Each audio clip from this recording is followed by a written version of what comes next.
I just got the Canon XF200, an amazing camcorder that I'm going to talk a little bit about right now. Things I really like about the XF200. Love the 3-ring controls. Works like how every other camcorder should. You have all the XLR audio controls right on the body itself, right on the handle. 4 tracks of audio, 2 XLR, and you can do the internal mics at the same time. Compact flash cards, MXF, 50 megabit 422 codec, SD card for an extra proxy recording, and MP4. Sweet ergonomic handle. Record pretty much all day with little fatigue. It's like an extension of your arm. What's also good is this is a 58mm thread, which is the exact same thread as the XA20. So any adapters, wide-angle telephoto adapters that go with this camera will go with this camera, and you don't have to, if you have both of these cameras, you don't have to get a separate threaded adapter for each. One adapter fits both. Some things I don't like about this camera are, once you go into the menu, to control it, there's no touchscreen, which I really am a fan of. I'm a fan of LCD touchscreens. They, when you want it, they really work for focus, just to scroll through. Now I'm so used to smartphones and tablets that I'm kind of expecting it on LCD screens now, and I want to touch it, and it works so well on the XA20. So having to do everything on the body, on physical controls, sometimes I like that, but other times I wish it were on the LCD. And this menu toggle on the back here isn't the best use. It's really tiny. I feel like it's even going to break, because I don't think it's that sturdy at all either. And you have to go through the menus. The menu system, I feel like it's really clunky, and to change certain settings, I got to go through every single menu, and it's not as fast actually as going through the menus of the XA20. Now I've used the XA20 a lot more than the XF200. I just got the XF200, so maybe it's just like a muscle memory thing for me now, but I find that going through the menu system here to adjust all the settings is a bit taxing and takes a lot of time.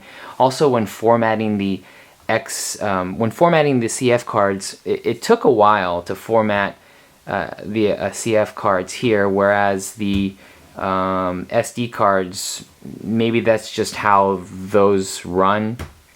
In general, SD cards might just be faster to format, but formatting the CF cards took a little time, longer than expected. Overall, I'm very impressed with the XF200. With the exception of the price point, I think this is a fantastic camera for run and gun documentaries, for events, live events, and for just when you want to have a reliable, stable camera with all the controls on the camera, all the physical controls, and a form factor that suits long shoot times where you got to hold on to the camera, run different locations, maybe just shoot long periods of time, and not have control of your environment. I feel like the XF200 offers all of that and is pretty good, decent in low light. Not as good as DSLRs or mirrorless or big sensor cameras, but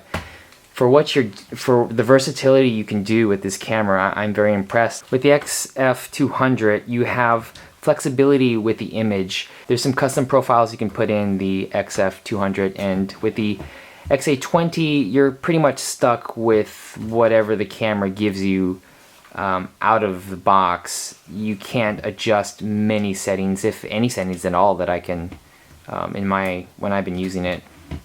There's some filters, some consumer filters you can put on this camera, but you can't really tweak the image as much as you can with the XF200. Having said that, the XF200, you can't tweak every single image setting either. So you are limited as well with what you can do with it. Let's turn this guy on. One of the cool things I like about having all these buttons here is the waveform. So I hit the waveform. That is pretty awesome to have different scopes on the very well, like you can see it very well, and they're right there, touch of a button. Very useful scopes for exposure. Like it. And peaking and zebra, all buttons there. I'm gonna compare these cameras in low light. That's one of my big concerns when I'm shooting events. I want a camera that is really good in low light, and it's gonna be a larger sensored camera that's gonna always be better in low light, but I am limited to the lens options I have, and sometimes I don't have the most expensive f2.8 lens, and even if I do have that, the large sensor, the shallow depth of field, the focus is an issue. It could be an issue for me. So testing these back to back, I'm going to shoot them in identical lighting situations. From what I've seen in other tests, the XF, even though they share the same sensor, I believe the processors are different and the codec's obviously different. So I'm curious how that affects the low light capabilities. So from what I've seen, the XF200 does better in low light in identical settings than the XA20, even though they have the same exact sensor.